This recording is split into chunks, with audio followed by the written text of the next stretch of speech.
فكرتنا كبيرة النهاردة، فكرتنا أسئلتها عميقة شوية. بص، هو غسالة الأطباق حلوة جدا في المطبخ وبتساعد عليكي كتير قوي، وبجد بتساعد عليكي وقفة ومجهود وكل حاجة. بس يا ست الكل، انت تقدري تجيبيها ولا لا؟ هي بتتوقف على كده. طيب ممكن بعد الجواز بفترة تقدري تجيبيها، بس مش لازم تتجوزي بيها. يعني انا شايفة غسالة الأطباق دي من الحاجات الرفاهيات، مش من الحاجات الأساسيات. يعني مش كل أب مجبر ان هو يجيب لبنوته غسالة أطباق في جهازها، فاهمني؟ يعني انا عن نفسي هي جات لي هديه، بس لو ما كانتش جات لي هديه انا ما كنتش هجيبها مثلا وانا بتجوز. انا كنت هستنى فتره ان شاء الله وهبقى اجيبها انتوا فاهميني؟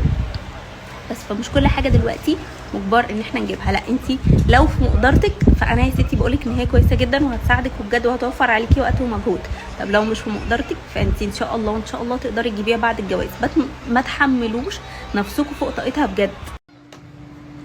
لا، شفايفي رباني بقيت بكبرها بالتحديد بتاع الشفايف. ايه رايكم؟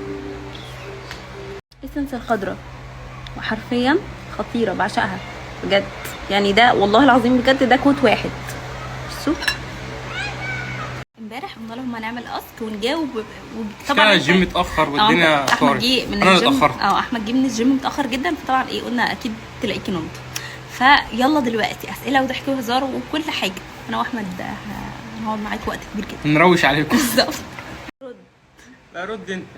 سحرت له عادي كده وقاعد دلوقتي اتجوز واحده عادي كده، يعني يا اما عمل يا اما سحر صغنن كده. ده بس ايه اللي حصل؟ ما حصلش حاجه. انت دايما تقول لي ايه؟ بنتي عامله لي حاجه غريبه بشوفها بضحك. هي بتقول لك اتجوزتها زي ما لهاش دعوه بتشوف. ما انا بقول لها ما هو بسبب اسباب اهو ان انا ابقى مبسوط وانا معاها. هبقى اسيب لكم اسم الدجال، الشيخ خديجه المغربيه. كان ايه شعوري؟ اتريقت عليه اول ما مشي، اتريقت عليه والله العظيم عشان ابص شخصيه محترمه خايف عليكي وبتقدر اروحك. وانت مالك؟ قول له انا مالي مش يعني قريبتي. انت مالك؟ يعني اول مره نشوف بعض فيها. لا مش قريبتك، ما تتلزقش، ما تتلزقش. انا اعرف لك يا ليلى؟ ما اعرفش. من ناحيه امي ما اعرفش. قولي لي ممكن انا خالها. المهم اول مره نشوف بعض فيها كان في الدرس، طبعا في منكم كتير عارفين ومش عارف ايه، فوقف لي توك توك انا واصحابي وركبني ودفع لي. ايه الشهامه دي؟ من اين يا رجل هذه الشهامه؟ والله ايوه، عيرني بقى بتكاتك ثالثه ثانوي والقرف اللي بتعمله كل مره. يلا عيرني انا. تمام. المهم ايه طبعا ايه، فهو كان مش عارفه بيقول الراجل مش عارفه ايه كده.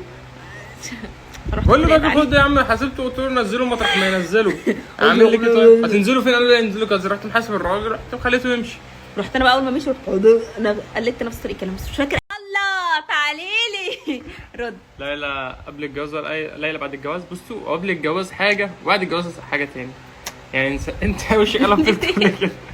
بس قبل الجواز ليلى كانت حاجه طبعا، كنتش بقعد معاها اليوم كله، غير بعد الجواز فاكتشفت فيها حاجات كتيره جدا جدا فوق ما تتخيلوا. ليلى احسن شيف في البيت.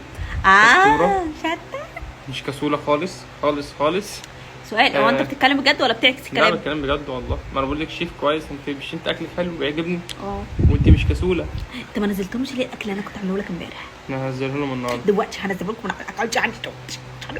كمل خلاص كده. يعني ليلى قبل الجواز ولا بعد الجواز؟ لا الاثنين. لا اختار واحد بعد الجواز. بصي، هو انت بتتجوزي بصي من قبل الجواز بصراحه. يعني من قبل الجواز انا بصي من وانا صغيره بحب التمثيل قوي وبحب التقليد جدا. بتضحك على ايه؟ انا موهوبه في حاجات كتير قوي.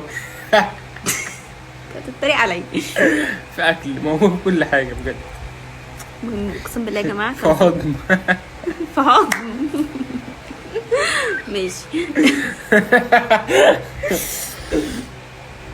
المهم انا كنت متاكده ان انا في يوم من الايام هتشهر، مش بقى عن طريق الانستجرام والكلام ده كله، عن طريق موهبتي اللي هي التمثيل والتقليد والكلام ده كله، بشهاده صحابي بشهاده قرايبي بشهاده كل الناس بجد اللي في حياتي قالوا لي كده. بس انا يعني ايه اتخليت عن الموضوع ده، يعني ما جريتش وراه بصراحه، لان ايه انتوا عارفين اللي هو لما بنخش الموضوع ده في حاجات كتير قوي بتتغير في دماغنا بقى من حاجات كتير، انتوا فاهميني؟